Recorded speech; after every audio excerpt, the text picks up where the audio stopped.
से बोलती हूँ, देखिए धर्म की राजनीति नहीं करनी है। बंगाल बिहार नहीं है, बंगाल मध्य प्रदेश नहीं है, बंगाल उत्तर प्रदेश नहीं है। दोस्तों, पश्चिम बंगाल में सायोनी घोष के भाषणों ने पूरे बंगाल की दशा और दिशा बदल कर रख दी है, पूरे चुनाव की दिशा बदल कर रख दी है। सायोनी घोष जहां पर भी जाती हैं, अपने भाषणों से वो न सिर्फ टीएमसी की आवाज बनती हैं, बल्कि बंगाल का एक चेहरा भी सामने रखती है। पश्चिम बंगाल आखिर कैसा है, वहां के लोग कैसे हैं, वहां की संस्कृति कैसी है, ये बात आपको पश्चिम बंगाल के इस सांसद सायोनी घोष की बातों से ही पता चल जाता है। सायोनी घोष अपने भाषणों के दौरान सिर्फ बंगाल की बात ही नहीं करती हैं, बल्कि पूरे देश में क्या क्या चल रहा है उन सब की भी बात करती हैं। और इसी दौरान एक भाषण में वो ये भी कहती हैं कि हम धर्म की राजनीति नहीं करते हैं।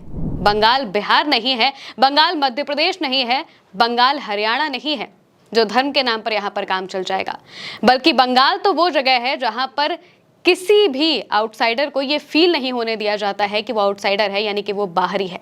ये बिल्कुल भी बंगाल के लोग उन्हें फील नहीं कराते हैं और ना ही ममता बनर्जी के राज का बंगाल उन्हें ये फील करने देता है। सायोनी ने अपने बयानों में क्या कहा है, आप सबसे पहले उनका ये भाषण सुनिए। मैं फिर से बोलती हूँ, देखिए धर्म की राजनीति नहीं करनी है।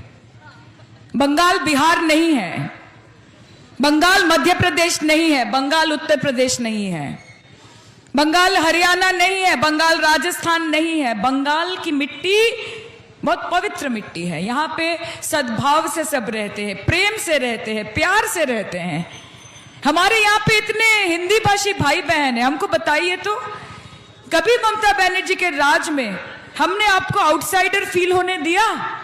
कभी दिया कि जाके किसी ने बोल दिया कि भाई साहब आप यहाँ के नहीं हो?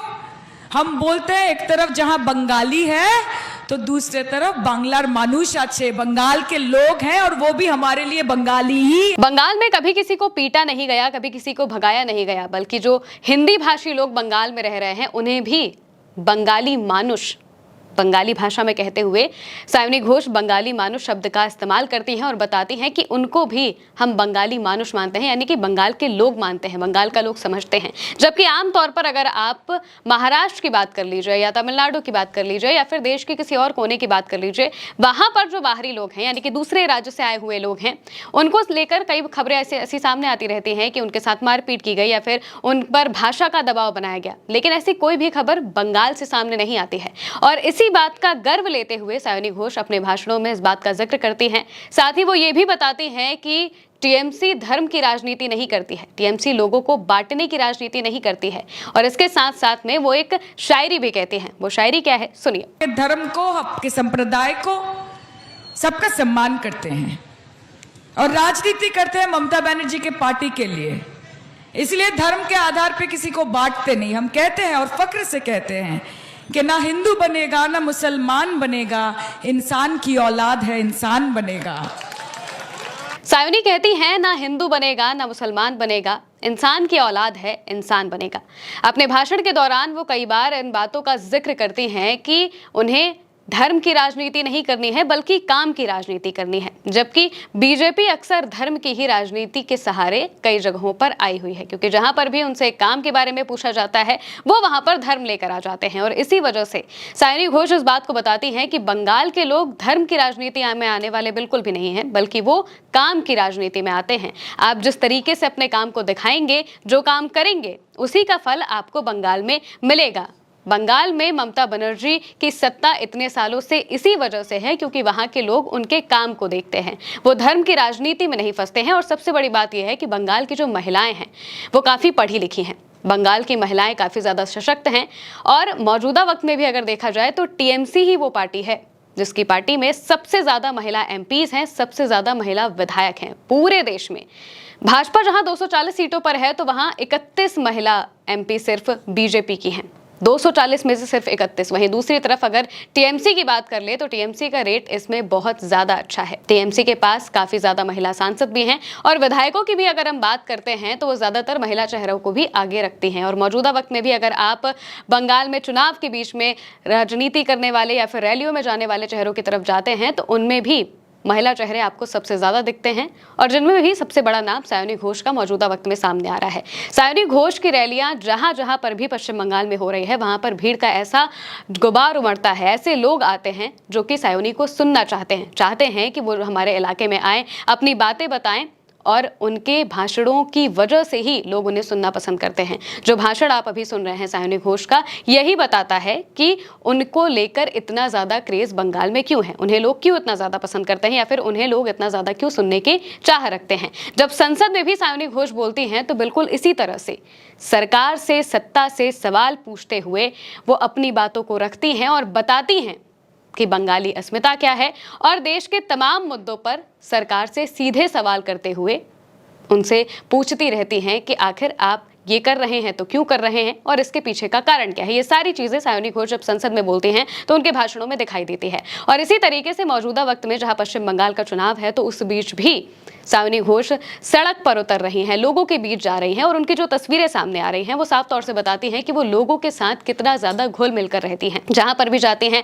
बड़ी संख्या में महिलाओं के साथ वो घुलते मिलते हुए दिखाई देती हैं, उन्हें गले लगाती हैं, उनके साथ मुस्कुराती हैं, बैठती हैं और यही बताता है कि सायोनी घोष लोगों से कितना ज्यादा घुल मिलकर ये बताने की कोशिश करती हैं कि वो बंगाल की ऐसी नेता हैं जो कि लोगों से दूर नहीं है बल्कि लोगों के साथ मिलकर उन्हें साथ में लेकर चलने वालों में से एक हैं। इसी दौरान इस भाषण में वो आगे की बात भी बताती हैं और कहती हैं कि हम ममता बनर्जी की पार्टी से हैं, हम धर्म की राजनीति नहीं करते हैं बल्कि हम तो ये गर्व से कहते हैं कि हम वो राजनीति करते हैं जिनमें काम को तवज्जो दी जाती है।